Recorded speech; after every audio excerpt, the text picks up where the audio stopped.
At this point, she was really unsure as to what to do.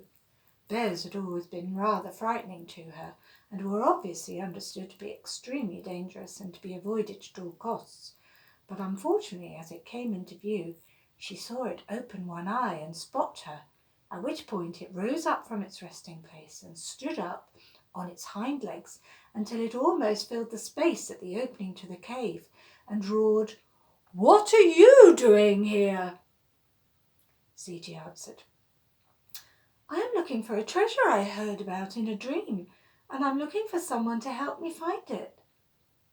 The bear said, "What kind of treasure?" She replied, "I'm not sure really. All I know is it's a bit like this shell." And she held out the shell, showing it to the bear so that he could see his reflection in it.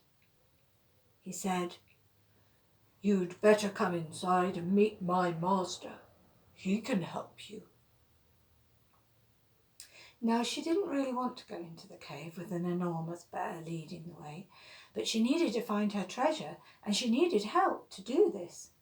So she followed him into the darkness, and after a while, taking the trails up and down in the cool, damp gloom, they at last came to a chamber in which an old man, wrapped in a bearskin, sat in front of a small fire, the light flickering around the walls of the chamber, dancing on the glistening wet rocks, the flames crackling and spitting, echoing into the depths of the cavernous darkness.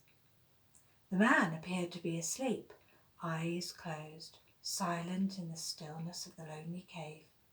But of course, as they approached, without opening his eyes, he suddenly said, "Take a seat here by the fire and tell me of your journey."